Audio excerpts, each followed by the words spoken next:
दोस्तों, ज़िंदगी आसान तब हो जाती है जब हम लोगों को नहीं, अपने सपनों को खुश करने में लग जाते हैं। दोस्तों, मेहनत करें, क्या पता कभी हमारी ज़िंदगी भी रंगीन हो जाए।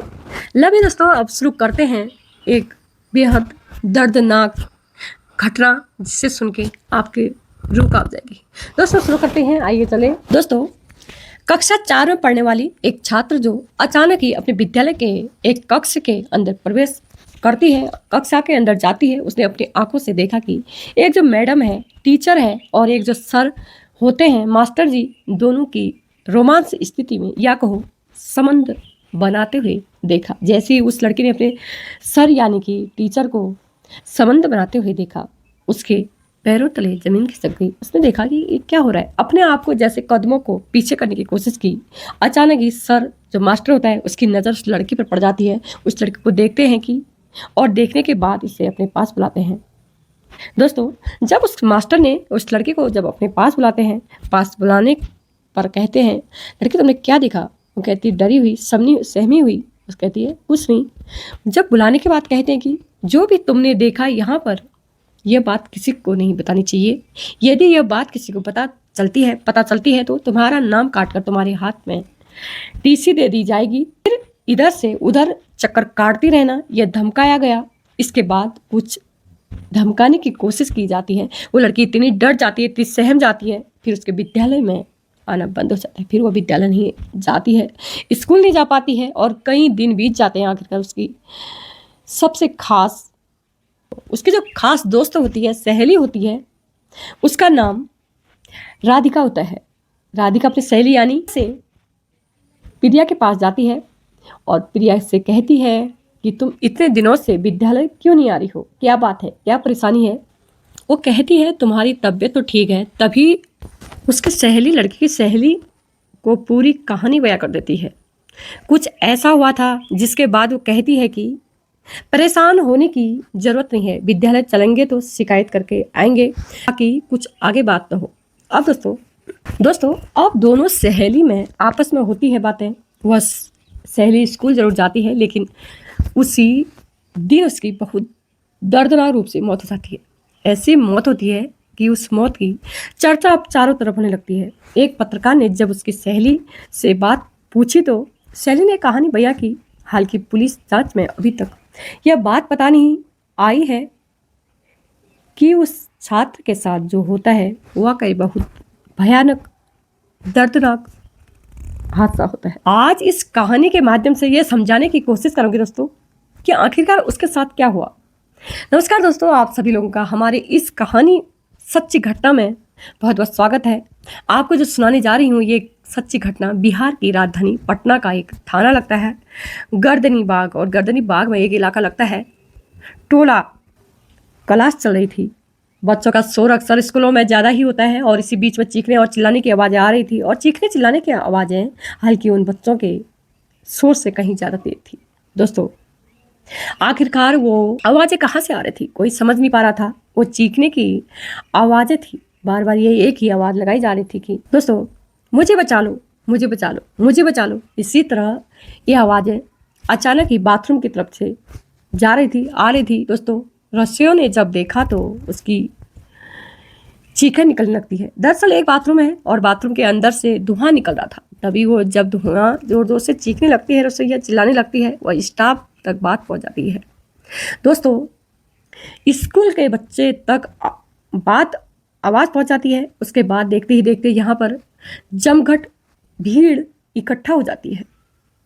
जब भीड़ इकट्ठा हो जाती है तो आप जैसे ही देखते हैं कि ये कुछ जो शौचालय है, इसके अंदर जो बाथरूम है, लैट्रिन बाथरूम होता है स्कूल के, इसके अंदर चीखें आवाज़ आ रही है। एक लड़की शायद उसके अंदर बंद, उसकी चीखों से यह पता चल रहा था कि उस दरवाजे को खोलने की तमाम कोशिश की जा रही थी। आखिरकार कोशिश रंग लाती है और दरवाज़ा खुल जाता है। जैसे दरवाज़ा खुलता है तो एक लड़की निकल के आती है। लगभग 13 से 14 साल के आसपास उसकी उम्र होती है। उस लड़की को ले जाने की कोशिश कर रहे थे। यहाँ 12:15 के आसपास का वक्त था। पटना मेडिकल कॉलेज हॉस्पिटल में उसे ले जाया जाता है। उसको लेकर जब जा रहे थे तो वाकई अपने आप में बड़ी बेहतरीन तरीके से उसको ले जा रहे थे। एम्बुलेंस की व्यवस्था भी नहीं की गई। पर पटना मेडिकल कॉलेज में पहुंचा जाता है, यानी कि लड़की वहां पर पहुंच जाती है। उसके इलाज की बातचीत होती है, उसके बारे में पूछा जाता है, तो कोई भी स्टाफ वाला उस बच्ची का नाम नहीं बता पाया। यह सब वाकई सबसे शर्म की बात है दोस्तों, ऐसा भी होता है। हैरान करने वाली बात है, और हैरान करने वाली बात भी होती है दोस्तों, उसका नाम लावारिस में दर्ज किया जाता है। पूछा जाता है कि उसके पीछे क्या कारण था। हालांकि वो कारण तो नहीं बता पाता है, लेकिन जो भी बताते हैं, जो भी पूछते हैं, बताने की कोशिश करते हैं दोस्तों, डॉक्टर होते हैं, उनको लग जाता है कि आखिरकार कुछ ना कुछ तो मामला है। तब उसके बाद फिर से कहते हैं कि यह पुलिस केस है, इसलिए हम इस मामले की जानकारी पुलिस को देनी पड़ेगी। तभी पुलिस को सूचना दी जाती है, पुलिस मौके पर आती है। आने के बाद पूछा जाता है कि बच्ची कौन है। दरअसल आपने देखा होगा कि बहुत सारे ऐसे विद्यालय हैं, स्कूल है, खासकर यह है सरकारी विद्यालय में पढ़ने वाले न केवल बच्चे के नाम न बल्कि माता पिता के नाम भी पता होते हैं, शिक्षकों को भी, और यह भी जानते हैं कि उसके माता पिता का क्या नाम है, क्या करते हैं, कहाँ रहते हैं, बच्चा विद्यालय में क्यों नहीं आ रहा है। बहुत से टीचरों की ये बात को भी जानकारी होती है दोस्तों। लेकिन अफसोसजनक ये बात है कि इस लड़की के, जिसकी उम्र 13 से 14 साल के आसपास थी, इसके बारे में कोई हॉस्पिटल के अंदर यह भी नहीं बता पाया ये लड़की कौन है, कहाँ की है दोस्तों, कि वो कौन सी क्लास की लड़की है, छात्र है, इसकी माँ का नाम क्या है, इसके बारे में क्या है, एक वो अगर कुछ नहीं बता पाए। आखिरकार जब पुलिस आती है, पुलिस अपने तरीके से बातचीत करती है, पूछती है, पूछताछ करती है, तब जाकर थोड़ा सा वक्त लग जाता है, लगभग 1 घंटे के आसपास। तब पता चलता है कि इस लड़की का नाम जो है रिया है। इसके परिवार वालों को लगभग 12 बजे के आसपास, 1 बजे के आसपास बुलाया जाता है दोस्तों। 27 अगस्त 2025 को ये सूचना दी जाती है कि तुम्हारी बेटी के साथ कुछ हुआ है। आप एक काम करो, जितनी जल्दी हो सके पटना मेडिकल कॉलेज में आ जाओ। परिवार वालों को जैसे ही सूचना मिलती है, परिवार वाले जल्दी से पटना मेडिकल कॉलेज में पहुंच जाते हैं, और वहां जाने के बाद अपनी बेटी को देखते हैं, और देखने के बाद उसकी बेटी उस वक्त दर्द से कह रही थी, चीख रही थी, चिल्ला रही थी, लगभग 99% जल चुकी थी। उसकी हत्या थी या फिर क्या था, क्या नहीं था। परिवार वाले उस बेटी से जानने की कोशिश कर रहे थे, बातें करने की कोशिश कर रहे थे कि तुम्हारे साथ क्या हुआ। तभी बेटी कहती है कि मुझे किसी ने जला दिया, मुझे किसी ने जला दिया। वह लगातार चिल्लाती है, कहती है, करारती है, लगभग एक ही शब्द को बार बार रट रही थी। दोपहर के 3 बज जाते हैं। पुलिस के कानों तक शायद ये आवाज़ पहुंचती है, नहीं पहुंचती है। स्कूल प्रशासन के कानों तक आवाज़ पहुंचती है या नहीं पहुंचती है, इसका कोई अंदाज़ा नहीं। लेकिन लड़की बार बार यही चीख रही थी, मुझे किसी ने जला दिया, मुझे बहुत दर्द है, मुझे किसी ने जला दिया दोस्तों। लेकिन परिवार वालों के कानों तक ये आवाज़ पहुंच जाती है दोस्तों, मुझे किसी ने जलाया है। बस परिवार के लोग उस जगह को देखना चाहते थे कि आखिरकार वो कहाँ जलाया गया, कहाँ नहीं जलाया गया। देखते हैं, देखते देखते मोहल्ले के आसपास की बहुत बड़ी संख्या में लोग इकट्ठा जमा हो जाते हैं और उस जगह पहुंचते हैं जहाँ उस लड़की, उस बच्ची, उस छोटी सी ना समझ अनजान लड़की को जलाया गया।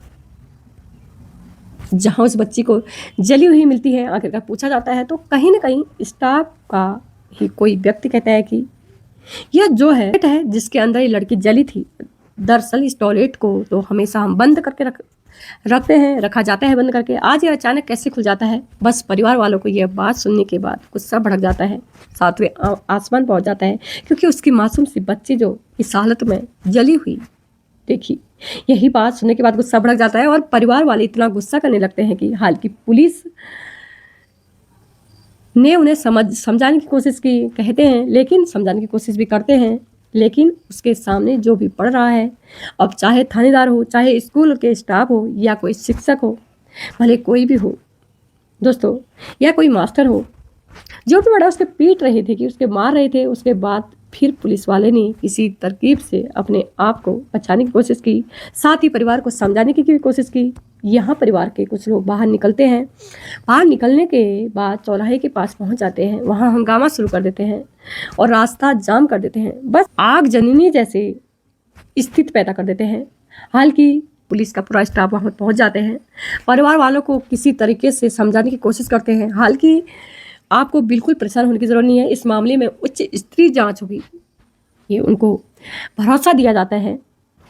जितनी जल्दी हो सके इस मामले में जो भी होगा साफ साफ कर दिया जाएगा। आप चिंता न करें, आपको हम पूरा इंसाफ दिलाएंगे। दोस्तों, इस तरह के पुलिस बातें करती है, इस मामले में जो भी होगा साफ साफ दिख जाएगा। जो भी अगर किसी लड़की का किसी ने कत्ल किया है, जलाने की कोशिश की है, उससे किसी भी कीमत पर बख्शा नहीं जाएगा। परिवार वालों को जब लगता है कि हाँ ये बड़े ऑफिसर हैं, इस तरह की भरोसा दे रहे हैं, बातें कर रहे हैं, तो थोड़ी तसल्ली होती है। जब परिवार वाले शांत हो जाते हैं, आखिरकार उस बच्ची को लेकर घर जाया जाता है और उस एक रीति रिवाज के हिसाब से उसका अंतिम संस्कार कर दिया जाता है। उसका हर उस लड़की के पापा होते हैं, दरअसल वो सब्जी बेचकर अपना परिवार का गुजर बसर करते हैं। साथ ही लड़की जो माँ होती है, दाई का काम करती है, लड़की की माँ दाई का काम करते हैं, पाप गुजारा करते हैं और वहीं थोड़ी बहुत पैसे की इनकम होती है, इसी से थोड़ी बहुत पैसों की इनकम होती है। 4 बहनों में सबसे छोटी वाली बहन होती है, एक इसका भाई होता है। अब इसी बीच में पत्रकारों ने इस मामले की जांच पड़ताल कर अपने स्तर पर देखने की कोशिश की। आखिरकार क्या हुआ? जब एक पत्रकार इस लड़की के घर पहुंचते हैं तो परिवार वाले से पूछा जाता है कि आखिरकार ये मामला क्या है। दोस्तों, तभी परिवार के लोग कहते हैं कि हमें सूचना इतनी देर से क्यों दी गई। साथ ही वो कहते हैं कि हमारी बेटी का नाम लावारिस में क्यों रखा गया, क्योंकि 12 बजे के वक्त उस लड़की को चला गया था, हॉस्पिटल ले जाया गया और उसके 2 घंटे 3 घंटे के बाद घर वालों को बताया गया, तो मेरी लड़की का नाम लावारिस में क्यों दर्ज किया गया, जबकि हमारी बेटी को कौन नहीं जानता था। आज उसकी क्लास के बच्चे जानते थे, बाकी स्टाफ भी जानता था। ऐसा नहीं था कि विद्यालय के अंदर बहुत सारे बच्चे थे। तभी जो घर वाले परिवार वाले ने कहा कि आपको याद होगा कुछ महीने पहले इस विद्यालय में जो हॉस्टल था, उस हॉस्टल में एक लड़की ने कूद के अपनी जान दे दी थी। उसके बाद ये हॉस्टल बंद हो गया था और बंद कर दिया जाता है। आखिरकार कुछ न कुछ तो बात है। दोस्तों, ये सब कहते हैं हॉस्टल में, उस विद्यालय में कभी न कभी एक हादसा जरूर होता था। दोस्तों, उसको जानने की कोशिश करते हैं और पिता ने तहरीर दी कि उसकी बेटी के साथ कुछ गलत हुआ है, एफआईआर दर्ज किया, गंदा काम हुआ है। उसके बाद उसकी बेटी की हत्या कर दी गई है, वो बहुत भयानक रूप में। आखिरकार पुलिस ने इस मामले की जांच पड़ताल करना शुरू कर दिया तो टॉयलेट के अंदर वो लड़की मिलती है। दरअसल वहाँ पर एक बोतल मिलती है, बोतल के अंदर बताया जाता है कि उसमें केरोसिन था। कहाँ से आया यह पुलिस उसकी जाँच का विषय था, लेकिन विद्यालय में पढ़ने वाले टीचर हैं, बाकी और दावा है। इनका ये दावा है कि ये विद्यालय में शौचालय का गेट था जो वो अंदर से बंद था, यानी कि बाहर से किसी ने बंद किया था, वो अंदर से क्यों बंद हुआ। तो सहज ही अंदाजा लगाया जा सकता है कि अगर अंदर से बंद है तो हो सकता है कि लड़की ने एक कदम उठाया, लेकिन लड़की ने ऐसा कदम उठाया तो किस वजह से उठाया, उसकी क्या वजह हो सकती है, अब पुलिस जांच का विषय है। दोस्तों, क्या लड़की ऐसा कर सकती है?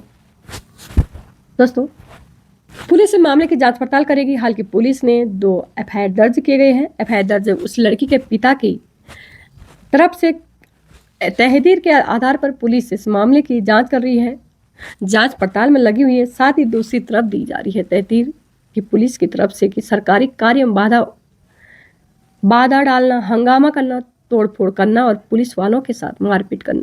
इस मामले की जांच पड़ताल तो की जा रही है, लेकिन पुलिस अभी किसी ठोस नतीजे पर नहीं पहुंची है दोस्तों कि लड़की के साथ असल में क्या हुआ। दोस्तों, उसकी बेटी के साथ कत्ल किया गया या उसको जलाकर मार दिया गया, लेकिन या उसको मारा गया, लेकिन दोस्तों इसके पीछे किस वजह से यह जो उसकी सहेली होती है उसमें कितना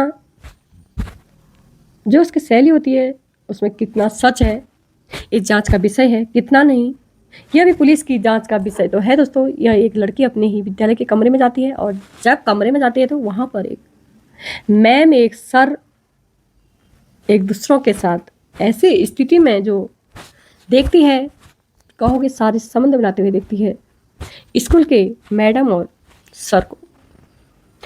हो सकता है उन्होंने करा हो। दोनों ही एक ऐसी स्थिति में जो थे इस विद्यालय में, दोस्तों किसी को नहीं देखा जा सकता है, किसी को बताने की कल्पना भी नहीं कर सकते हैं।